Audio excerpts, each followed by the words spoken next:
Okay, I need to get this off my chest before Fall Boy actually does something. I know, okay, as confident as I am with my theories, I have a feeling I'm gonna be so wrong. So wrong. But I just want to talk about them. Like, the thing is, Fall Boy is unpredictable in a way. Like, honestly, actually, no, last year, I was telling people, oh, Fall Boy's gonna release their new album next year in February. It is March. It's actually March. And, Fall Boy hasn't even announced another show. About them playing the single show that was announced early December-ish. They played it at a small venue. And usually, I mean, for like So Much for Stardust, when they like started the new era and stuff, they were only playing at small venues. Like, they literally haven't announced a single show. That's how I know they're plotting something. They've been silent. Like, their last Instagram post, I got something to say about that. Usually before they like start teasing an album, usually they tease it on their Instagram before they start teasing it. They have a post before it that's like a month before they make the teaser post, where it's like them playing out a show. It's like them being like, yeah, guys, this was our show. These are pictures from our show. Month later, new album. They did that with Mania. And they did that with So Much for Stardust. Who says that they're not going to continue that? Even though they're unpredictable. Because, okay, honestly, at first, when everybody was talking about, like, the From Under a Cork Tree demos being released, when everybody was talking about that, I was like, yeah, no, this is probably a fan just going around showing it off. Like, this has to be a fan thing. And then I saw all these CDs being shipped out. And then at first, I was like, well, maybe it's a fan doing it. Like, maybe they're just sending it to, like, their friends and stuff. And maybe they are. Boy, am I wrong. Did somebody actually show me a review? It's speaking Pete's language, actually. Who else talks like that? Who else gives off the little poetry, little, you know. There's hints in there. And I don't want people thinking like, oh no, this is probably hinting at like, From Under a Cork Tree 20th anniversary tour. No. Fall Boy, I'm gonna, if I post a screenshot in this video, I did research to find that. Fall Boy has said that they don't like doing like anniversary tours. Like, I know a lot of artists do it. Personally speaking, I think it's very what's the word?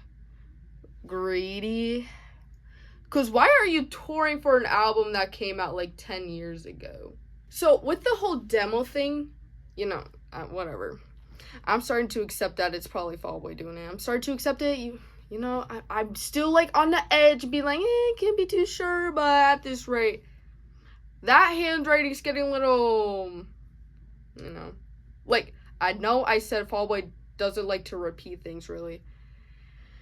This is kind of giving So Much for Stardust, because when they were, like, after, I mean, yeah, to, like, help tease So Much for Stardust, they came around with these pink seashells, and they gave them out. There's, like, 13 of them. That handwriting's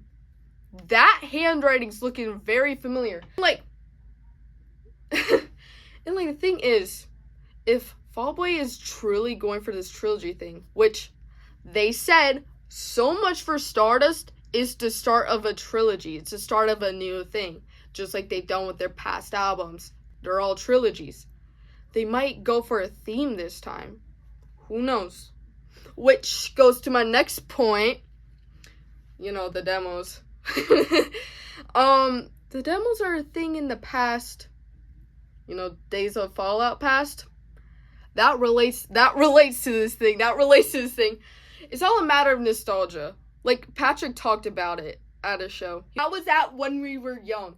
He was like, I don't really get nostalgic, but seeing all these bands and stuff, you know. I'm like, and then like now I'm like, oh, nostalgia. Oh, Patrick was talking about it, and then it probably sparked Pete's idea. And Pete was like, oh.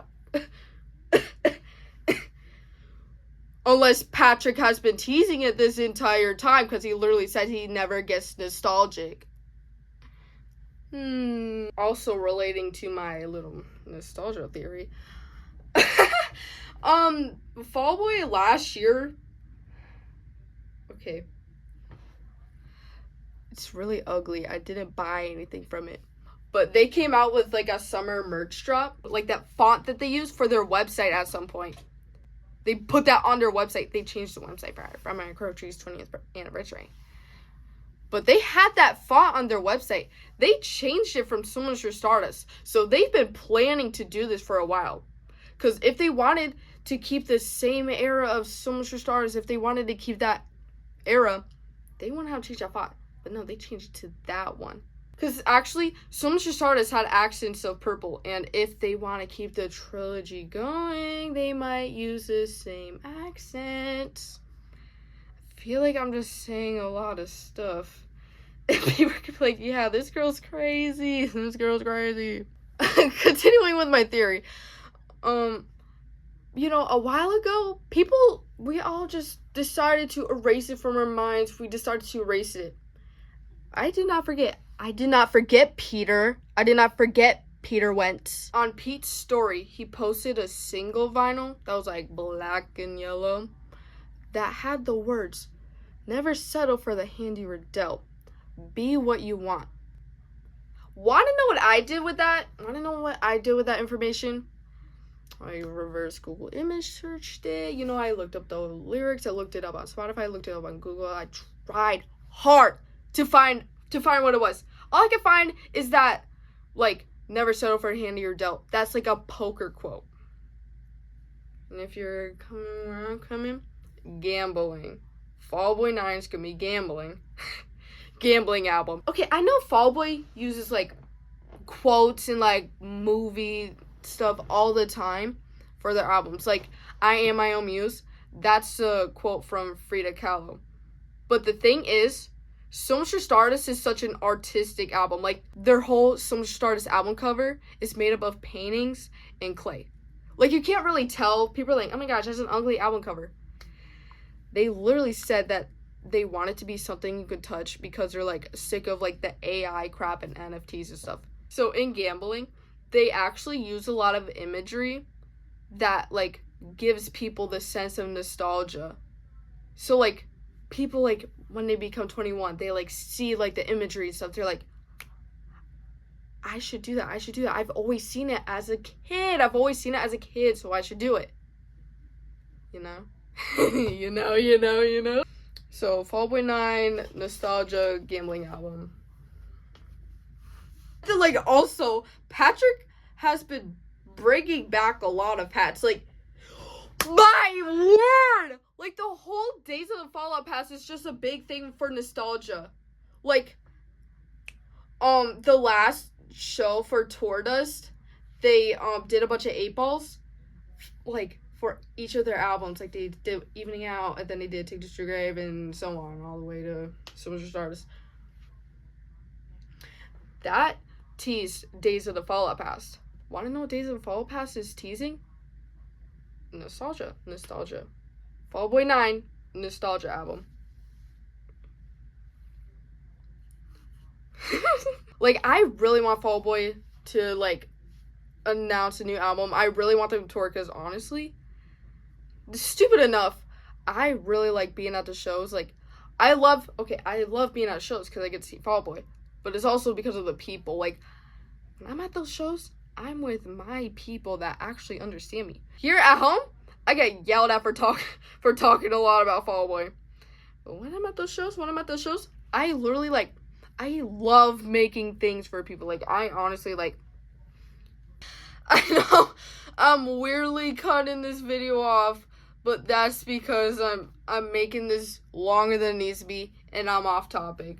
So, at the end of the day, Fall Boy 9 is gonna be yellow, purple, maybe pink, because, you know, Days of the Fall Past, they have the pink lights.